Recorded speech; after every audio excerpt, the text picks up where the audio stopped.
Assalamualaikum warahmatullahi wabarakatuh. Selamat pagi, salam sejahtera bagi kita semua.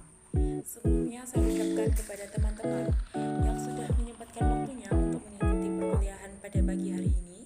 Di sini kelompok 1 akan mempresentasikan hasil kerja kelompoknya yang bertema kebijakan dan pembangunan sektor industri yang dibawakan oleh Raffi Ardian dengan nomor NIM 155. Saya sendiri Tasya Averina dengan nomor NIM 161, Dita Ajeng dengan nomor NIM 164, Bella Kurniawati dengan nomor NIM 170, Ainur Rahmah dengan nomor NIM 178, Farah Anissa dengan nomor NIM 179, Vina Isroun dengan nomor NIM 181, Hosin dengan nomor NIM 191, Ernanda dengan nomor NIM 195, dan yang terakhir ada Misbah Karim dengan nomor NIM 201.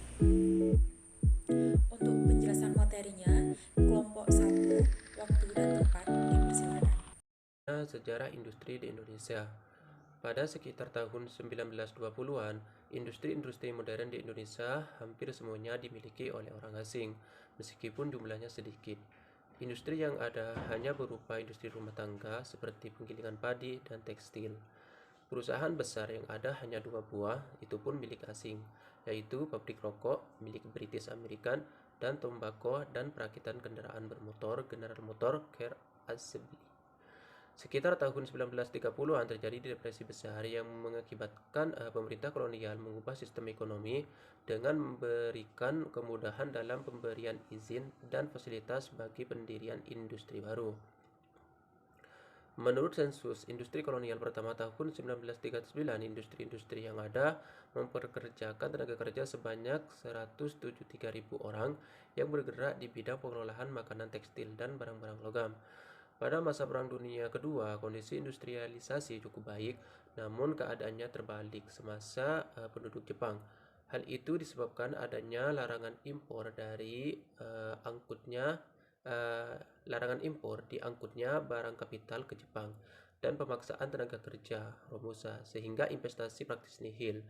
15 tahun kemudian setelah merdeka, Indonesia menjadi pengimpor besar barang kapital dan teknologi serta mulai memprioritaskan pengembangan sektor industri dan menawarkan investasi asing. Pada tahun 1951, pemerintah meluncurkan kebijakan RUP. Program utamanya menumbuhkan dan mendorong industri kecil bagi pribumi, sembari memberlakukan pembatasan industri barang orang Eropa. Memberlakukan pembatasan industri besar orang Eropa dan Cina. Sesudah tahun 1957, sektor industri mengalami stagnasi dan perekonomian mengalami masa teduh. Sepanjang tahun 1960-an, sektor industri praktis tidak berkembang selain akibat situasi politik yang selalu berkurang dan kurangnya kelangkaan modal dan tenaga kerja serta terampil. Pemberlakuan undang-undang baru dalam bidang penanaman modal yakni tahun 1968, PMA dan PMDN tahun 1968 mampu membangkitkan kembali gairah sektor industri. Industri baru bertumbuhan utamanya jenis industri substitusi, impor, industri terus meningkat sepanjang PJP 1 pembangunan jangka panjang tahap pertama. Di sini saya akan menjelaskan mengenai pengertian industri dan juga tujuan adanya industri. Untuk pengertian industri sendiri, yang pertama menurut hadis sastrawan mengatakan industri adalah sekelompok perusahaan yang bisa menghasilkan sebuah produk yang dapat saling menggantikan antara satu dengan yang lainnya. Yang kedua, menurut Disnasahan, industri adalah bagian dari sebuah proses yang mengolah barang mentah menjadi barang jadi sehingga menjadi sebuah barang baru yang memiliki nilai lebih bagi kebutuhan masyarakat. Yang ketiga, menurut Undang-Undang Nomor 5 Tahun 1984 tentang perindustrian, di situ industri adalah kegiatan ekonomi yang mengolah bahan mentah, bahan baku, barang setengah jadi, dan barang jadi menjadi barang dengan nilai yang lebih tinggi untuk penggunaannya. Berikutnya saya akan menjelaskan tentang tujuan adanya industri. Yang pertama, untuk meningkatkan kesejahteraan rakyat secara adil dan merata dengan memanfaatkan dana sumber daya alam. Yang kedua, untuk meningkatkan pertumbuhan ekonomi negara secara bertahap, mengubah struktur perekonomian menjadi lebih baik, serta memberikan nilai tambah bagi pertumbuhan industri. Yang ketiga, yaitu untuk meningkatkan kemampuan serta mendorong berkembangnya teknologi. Yang keempat, memperluas kesempatan kerja dan berusaha serta meningkatkan peranan koperasi dalam industri. Yang kelima, memperkuat stabilitas nasional yang dinamis dalam rangka memperkokoh ketahanan. Latar belakang adanya kebijakan di sektor industri. Perlunya kebijakan industri dilatar belakangi oleh adanya perkembangan era globalisasi ekonomi dan pesatnya kemajuan teknologi. Keadaan ini mengakibatkan cepatnya perubahan lingkungan usaha. Dampak yang dirasakan oleh semakin ketatnya persaingan sektor industri. Oleh karena itu, untuk membangun sektor industri agar mampu berkembang, maka perlu meningkatkan produktivitas di sepanjang rantai produksi. Tujuan adanya kebijakan di sektor industri, yaitu yang pertama, untuk arah kebijakan pemerintah dan tindakan untuk melaksanakan rencana induk pembangunan industri nasional atau RIPIN. Kedua, pedoman bagi pemerintah dan pemerintah daerah dalam menyusun rencana pembangunan industri. Yang ketiga, acuan bagi pelaku usaha industri dalam membangun dan mengembangkan industri. Yang keempat, pedoman bagi pemangku kepentingan lain dan masyarakat luas dalam rangka menunjang pelaksanaan pembangunan industri sesuai dengan tugas dan peran masing-masing. Yang terakhir yaitu tolak ukur kemajuan dan keberhasilan pembangunan industri dalam 5 tahun. Saya di sini akan menjelaskan tentang pengertian pembangunan sektor industri. Pembangunan sektor industri merupakan bagian dari pembangunan nasional, di mana dalam pembangunan harus mampu memberikan sumbangan yang berarti terhadap pembangunan ekonomi, budaya, sosial, maupun politik. Oleh karena itu, dalam menargetkan sektor industri dalam langkah panjang, pembangunan bukan hanya ditunjukkan untuk permasalahan dan kelemahan di sektor industri saja, tetapi juga harus mengatasi permasalahan nasional. Selanjutnya saya akan membahas tentang permasalahan pembangunan industri nasional dan solusinya. Kementerian Perindustrian mengidentifikasi terdapat 7 isu utama yang harus dihadapi di sektor industri tanah air pada tahun ini. Yang pertama, sektor industri akan dihadapkan dengan masalah kekurangan bahan baku antara lain kondensat, gas, nafta, atau biji besi. Selain itu, industri juga mengalami kesulitan mencari bahan penolong seperti kertas bekas dan nitrogen. Yang kedua, masalah sektor industri akan kekurangan infrastruktur seperti pelabuhan, jalan, dan kawasan industri. Yang ketiga, industri nasional akan kekurangan utility seperti listrik, air, gas, dan pengelolaan limbah. Yang ketiga, industri nasional akan kekurangan tenaga ahli. Yang kelima, sektor industri akan menghadapi tekanan produk impor. Yang keenam, industri akan dihadapi limbah industri atau slag sebagai limbah B3. Spesifikasi yang terlalu ketat untuk kertas bekas dan bahan bekas akan menyulitkan industri. Yang terakhir yaitu permasalahan industri kecil dan menengah. Solusinya adalah pembangunan infrastruktur dan kawasan industri. Pemerintah juga akan melakukan pengembangan kawasan industri terintegrasi yang dilengkapi instalasi pengelolaan limbah, peningkatan pendidikan dan pelatihan tenaga ahli dan tenaga kerja industri melalui program Link and Match, perlindungan dalam negeri, namun tetap memudahkan investasi dan transfer teknologi. Kementerian Perindustrian akan berkoordinasi dengan Kementerian KLHK menetapkan slag dapat dipergunakan sebagai bahan pengeras jalan, dan kementerian akan membantu IKM mengakses kredit usaha rakyat atau yang disebut dengan KUR, mendirikan material center sebagai pemasok bahan baku, merestrukturisasi mesin atau peralatan IKM, membuat program e-smart IKM, serta bimbingan, dan fasilitas ekspor. Oke, selanjutnya kita akan membahas mengenai Renstra Kementerian Perindustrian pada tahun 2020 sampai 2024. Nah, di sini fokus pengembangan perindustrian pada periode 2020 sampai 2024 melalui tahap 2 dari pembangunan industri nasional dengan arah rencana pembangunan industri nasional pada tahap 2 dimaksudkan untuk mencapai keunggulan kompetitif serta berwawasan lingkungan melalui penguatan struktur dan juga penguatan teknologi yang didukung oleh sumber daya manusia yang berkualitas.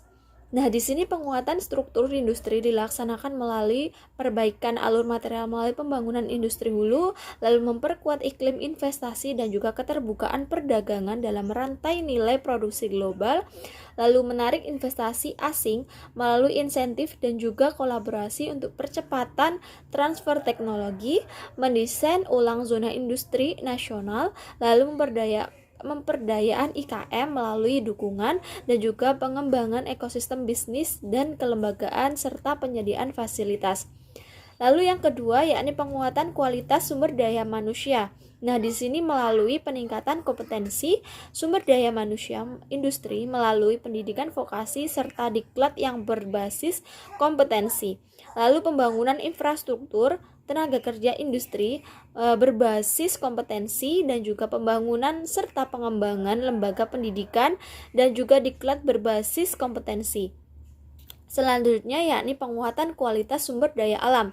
Nah, di sini pemerintah ingin membentuk ekosistem inovasi melalui pengembangan pusat-pusat inovasi teknologi oleh pemerintah, swasta, masyarakat serta universitas.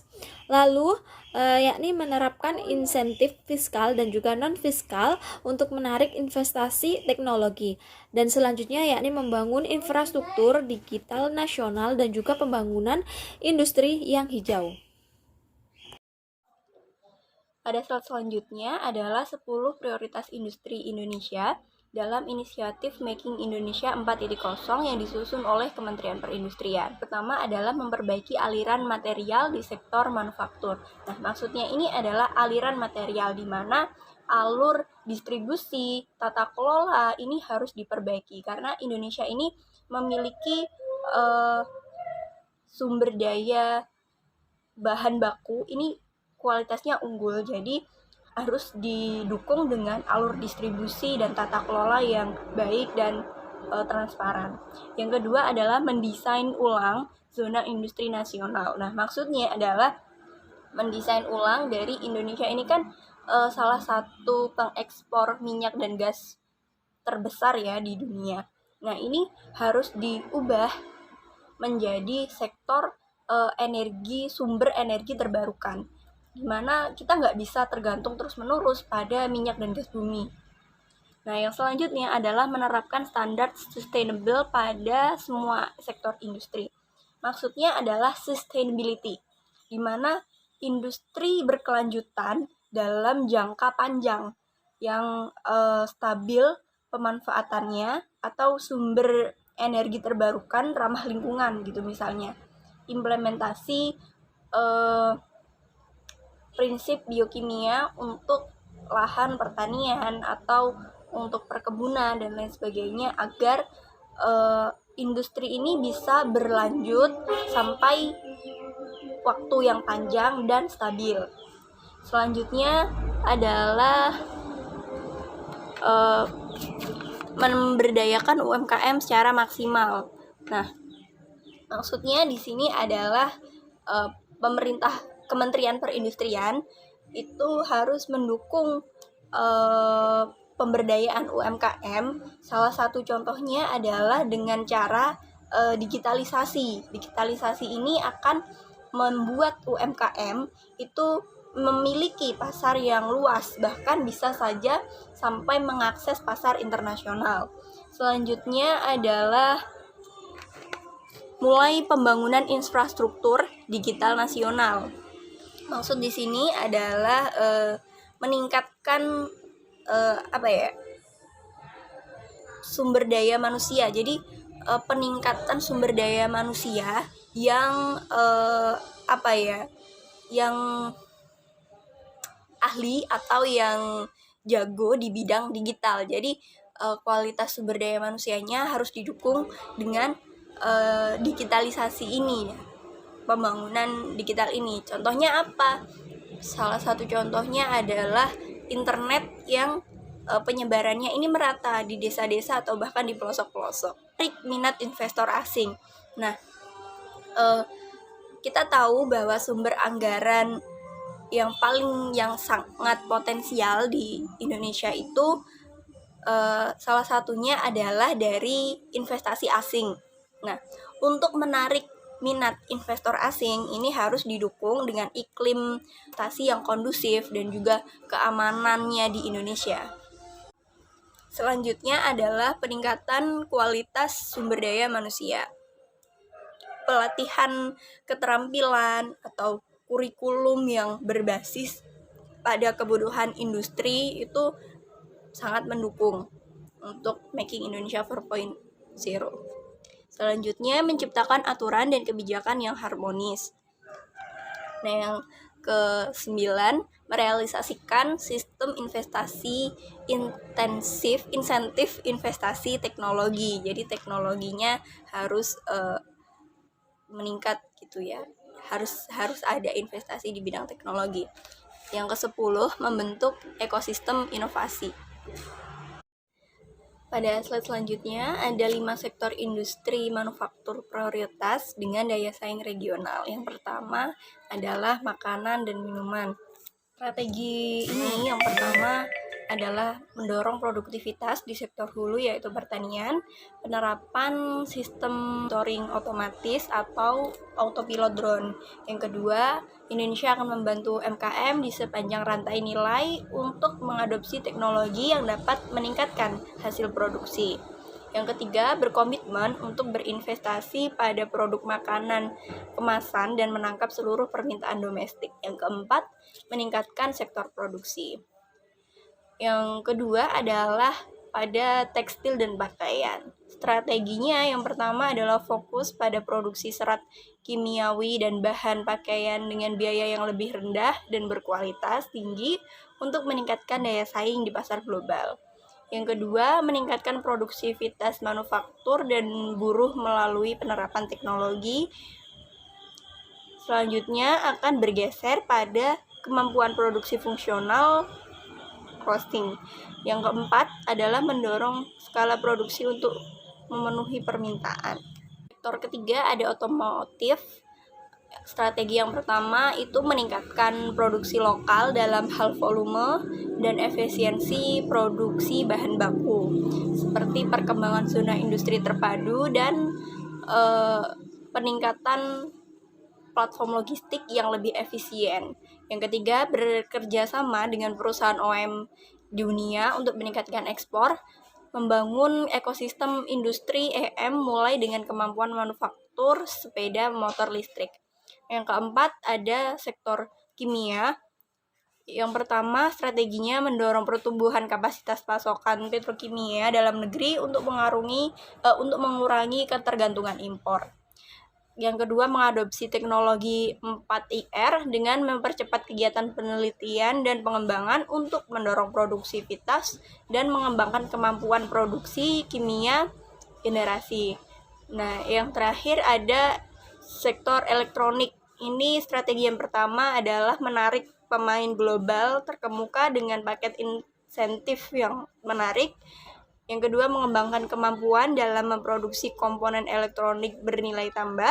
Yang ketiga, mengembangkan kemampuan tenaga kerja dalam negeri melalui pelatihan intensif dan menarik tenaga kerja asing di bidang tertentu yang dibutuhkan. Yang keempat, mengembangkan produk pelaku industri unggulan dalam negeri yang berkompeten untuk mendorong inovasi lanjutan. Perkenalkan, nama saya Dita Ajeng Andani Fahmi, NIM 164 dari kelas EPD 2019. Di sini saya akan menjelaskan arah kebijakan Kementerian Perindustrian tahun 2020 sampai tahun 2024.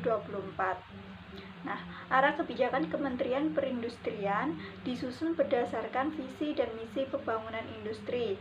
melalui 6 kebijakan pembangunan sektor industri, yaitu yang pertama ada kebijakan pengembangan sumber daya industri.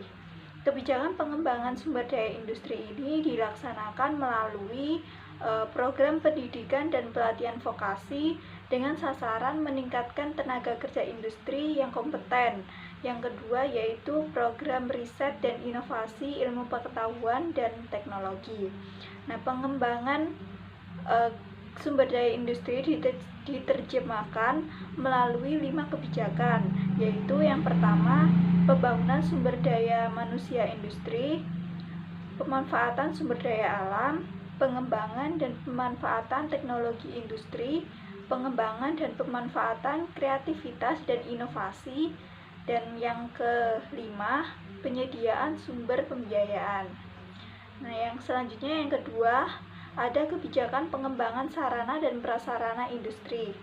Kebijakan pengembangan sarana dan prasarana industri dilaksanakan melalui 3 program, yaitu yang pertama program pendidikan dan pelatihan vokasi, yang kedua program dukungan manajemen Kementerian Perindustrian dengan sasaran terwujudnya sistem industri yang andal dan efektivitas publikasi kinerja industri, dan yang ketiga program riset dan inovasi ilmu pengetahuan dan teknologi dengan 2 sasaran, yaitu meningkatnya daya saing dan kemandirian industri pengolahan non-migas, dan yang kedua meningkatnya kemampuan industri dalam negeri. Kebijakan pengembangan sarana dan prasarana industri ini diterjemahkan melalui 3 kebijakan, yaitu yang pertama pengembangan standarisasi industri, yang kedua pengembangan infrastruktur industri, dan yang ketiga pengembangan sistem informasi industri nasional atau biasa yang disingkat dengan SI-INAS. Kemudian yang ketiga ada kebijakan pemberdayaan industri. Nah, kebijakan pemberdayaan industri ini dilaksanakan melalui 3 program, yaitu yang pertama program nilai tambah dan daya saing industri.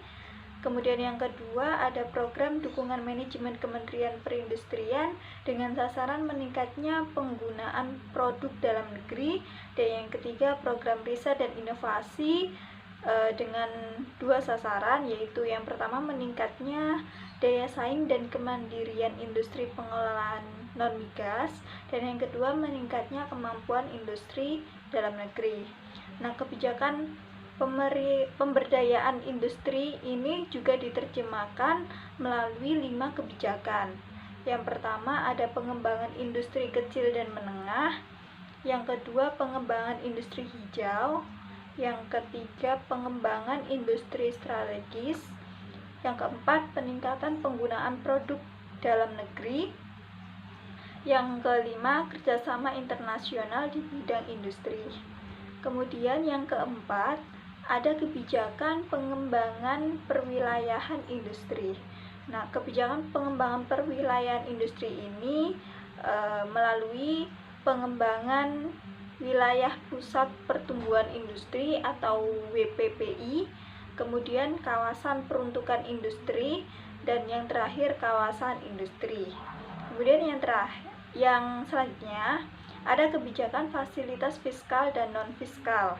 Kebijakan fasilitas fiskal dan non-fiskal dilaksanakan melalui program nilai tambah dan daya saing industri dengan 3 sasaran, yaitu meningkatnya daya saing dan kemandirian industri pengolahan non-migas, meningkatnya kemampuan industri dalam negeri, meningkatnya penguasaan pasar industri, dan yang terakhir ada kebijakan reformasi birokrasi. Nah, kebijakan reformasi birokrasi ini merupakan upaya kelanjutan yang setiap tahapnya memberikan perubahan untuk perbaikan birokrasi ke arah yang lebih baik.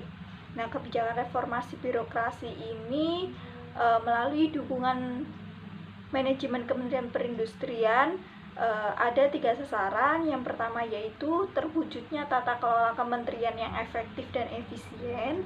Kemudian yang kedua, terwujudnya efektivitas dan efisiensi pelaksanaan reformasi perindustrian, dan yang ketiga yaitu terwujudnya tata kelola pemerintahan yang baik. Nah, kemudian juga ada strategi pembangunan industri nasional yang telah diatur dalam Peraturan Pemerintah Republik Indonesia Nomor 14 Tahun 2015 tentang Rencana Induk Pembangunan Industri Nasional tahun 2015 sampai dengan tahun 2035. Nah, pembangunan industri sendiri juga tentunya ada memiliki visi dan misi untuk mencapai hal yang diinginkan. Yang pertama, visi. Visi pembangunan industri nasional adalah Indonesia menjadi negara industri yang tangguh. Industri yang tangguh itu bercirikan yang pertama, struktur industri nasional yang kuat, sehat, dan berkeadilan. Yang kedua, industri yang berdaya saing tinggi di tingkat global. Dan yang terakhir, industri yang berbasis inovasi dan teknologi. Nah, kemudian juga ada visi. Dalam rangka mewujudkan visi tersebut, pembangunan industri nasional mengemban misi sebagai berikut. Yang pertama, meningkatkan peran industri nasional sebagai pilar dan penggerak perekonomian nasional. Yang kedua, memperkuat dan dalam struktur industri nasional. Yang ketiga, meningkatkan industri yang mandiri, berdaya saing dan maju, serta industri hijau. Yang keempat, menjamin kepastian berusaha, persaingan yang sehat, serta mencegah pemusatan atau penguasaan industri oleh satu kelompok atau perseorangan yang merugikan masyarakat. Yang kelima, membuka kesempatan berusaha dan perluasan kesempatan kerja. Yang keenam, meningkatkan persebaran pembangunan industri ke seluruh Indonesia guna memperkuat dan memperkukuh ketahanan nasional. Yang ketujuh, meningkatkan kemakmuran dan kesejahteraan masyarakat secara berkeadilan. Nah, kemudian juga ada strategi yang ditempuh untuk mencapai visi dan misi pembangunan industri nasional. Yang pertama yaitu mengembangkan industri hulu dan industri antara berbasis sumber daya alam.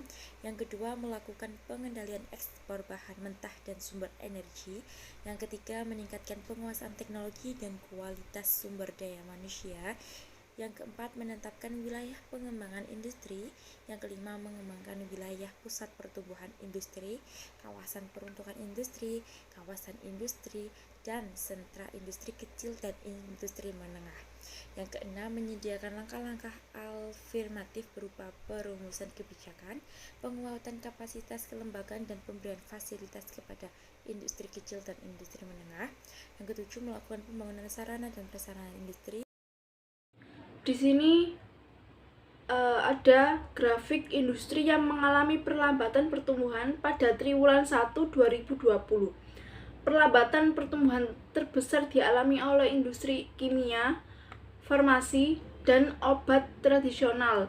Industri yang selama tahun 2019 mencatat pertumbuhan yang relatif tinggi. Perlambatan pertumbuhan yang cukup berarti juga terjadi pada industri makanan dan minuman. Setelah kembali mengalami kenaikan sejak triwulan 1 2019 hingga triwulan 3 2019.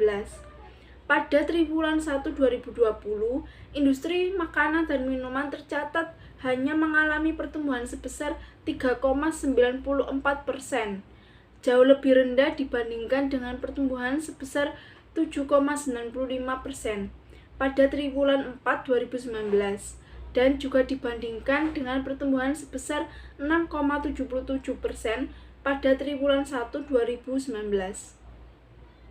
Yakni proyeksi pembangunan industri pada tahun 2020.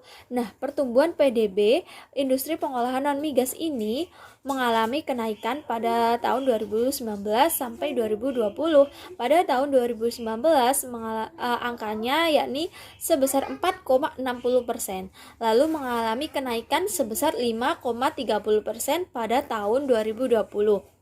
Lalu investasi sektor industri.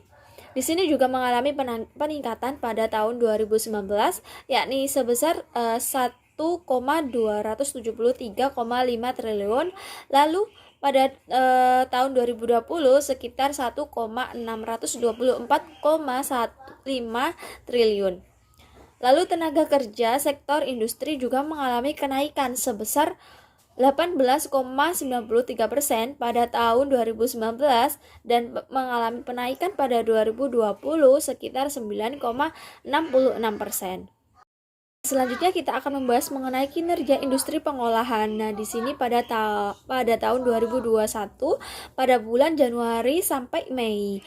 Nah, di sini terdapat nilai ekspor nasional sebesar 83,99 miliar. Dibagi menjadi dua, yakni industri pengolahan dan juga komoditas lainnya. Pada industri pengolahan terdapat angka yakni 66,70 miliar atau sekitar 79,42% dari total nilai ekspor nasional. Dan yang kedua yakni komoditas lainnya sebesar 17,29 miliar atau berkisaran 20,58% pada total nilai ekspor nasional. Lalu industri pengolahan ini mengalami kenaikan sekitar 30,53% dibandingkan Januari sampai Mei 2020 sebesar 51,10 miliar. Lalu pada neraca perdagangan Januari sampai 2021 ini mengalami surplus sebesar 10,17 miliar. Bisa dilihat bahwa Pro-Manufacturing Index pada makanan dan minuman dan juga tembakau sekitar 55,74%, lalu tekstil sebesar 48,36%, lalu barang kayu sebesar 46,97% dan juga pupuk sebesar 50,24%, kertas sebesar 53,88%, lalu logam sebesar 48,06% dan juga mesin sebesar 49,17%. Mengenai studi kasus terkait dengan kebijakan dan pembangunan sektor industri. Studi kasusnya dengan judul Analisis Kebijakan Pembangunan Berbasis Aglomerasi atau Kawasan Industri. Penulisnya yaitu Ade Faisal dari Bappenas Working Paper Volume 2 Mei 2019. Di sini menjelaskan bahwasannya perencanaan sektor industri dalam dokumen-dokumen perencanaan diantaranya yaitu RPJMN, Rencana Kerja Pemerintah atau RKP, Rencana Strategis atau Renstra atau kementerian dan lembaga serta lain-lainnya. Permasalahan yang dihadapi terlihat adalah kurang jelasnya keterkaitan antara kebijakan dan target dengan program serta kegiatan yang dilakukan oleh pemerintah tersebut. Dengan kata lain, untuk sektor industri, kontribusi dari tiap program dan kegiatan KL terkait terhadap target pertumbuhan dan implementasi kebijakan tersebut, terutama di bidang industri yang telah ditetapkan masih agak kurang teratur. Bahwasannya ideal dalam penentuan target perlu diidentifikasi kondisi baseline tanpa intervensi program dan dengan target yang ingin dicapai yang diharapkan dapat dipenuhi melalui program dan kegiatan pemerintah yang telah direncanakan. Contohnya yaitu pembangunan KIP yang menjadi flagship dari kebijakan industri dengan pertimbangan kegiatan lainnya di luar pembangunan KIP masih mirip dengan kegiatan-kegiatan tahun sebelumnya. Merupakan proyek yang memiliki jangka yaitu jangka menengah hingga jangka panjang yang tidak langsung terlihat hasilnya dalam jangka pendek sehingga kurang sesuai. Mungkin cukup itu yang bisa kelompok kami sampaikan. Sekian, terima kasih.